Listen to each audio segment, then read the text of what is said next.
Sally Gray and I'm the founder and managing director of Good Work, and I'm a director in sustainable finance with EY. And I want to take a little bit of time today to talk about the role of talent in terms of addressing the sustainability agenda. And I think we can all understand the severity of sustainability issues we're seeing, and we can also recognise that public and global demands are only increasing. And companies and organisations can no longer ignore sustainability, with increasing attention over the last 12 months in matters such as climate change, social inequality, and COVID-19 and its consequences. And I think sometimes sustainability can be seen as a complex area, and to be frank, it is, but I want to use the framework of ESG to break that down a little bit so it becomes more meaningful for you. So what is ESG? ESG is the environmental, social and governance factors that investors are increasingly looking at to assess whether an organisation is sustainable in the long term. So breaking that down a bit more, E is the environmental factors. This is carbon emissions and energy usage, and this is garnering increasing attention because of things like net zero targets that organisations are increasingly setting, and increasing attention on things like climate risk. And for some organisations, this will have a fundamental impact on their organisation and its culture, which obviously talent needs to pay close attention to and support. But moreover, the S stands for social.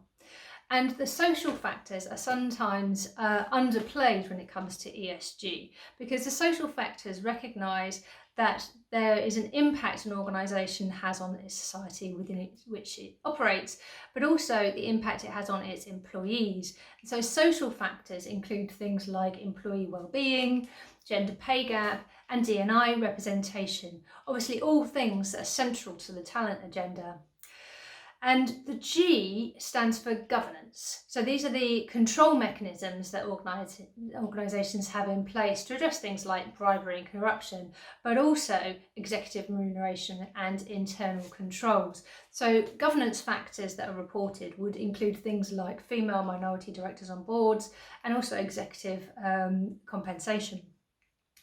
And I think increasingly ESG can't be ignored. CEOs are increasingly worrying about it. A recent PwC report recognised that there was growing concern, with now 70% of CEOs worried about their ability to respond to these issues. So I think it's important to recognise that there is a change challenge, but there's also a huge opportunity with the fact that by 2030, trillions of dollars of investment are expected to pour into areas around decarbonisation, but also wider sustainable development activities. So I think from a talent perspective, it's very important to understand the change required and also support your organisation to enter into any opportunities they may wish to. So in terms of responding to ESG from a talent perspective, I don't believe this is a siloed activity. I don't believe this is something that you can give to a chief sustainability officer or a chief risk officer, for example, and let them get on with it. I think it's a team effort. And CEOs are increasingly turning to HR to develop holistic people strategies to address these issues. But worryingly, a recent report found that only 18% of CHROs felt equipped to drive significant reskilling in these areas. So it's clearly something that talent and HR need to lean into. So what do you do? Well, I think there are 4 things to start to look at in this area. I think firstly, do your homework. Who owns this agenda in your organisation? Is there a sustainability strategy? And if so, is your talent or HR strategy aligned to it? And what's on your CEO's mind with this topic? Secondly, get the basics right.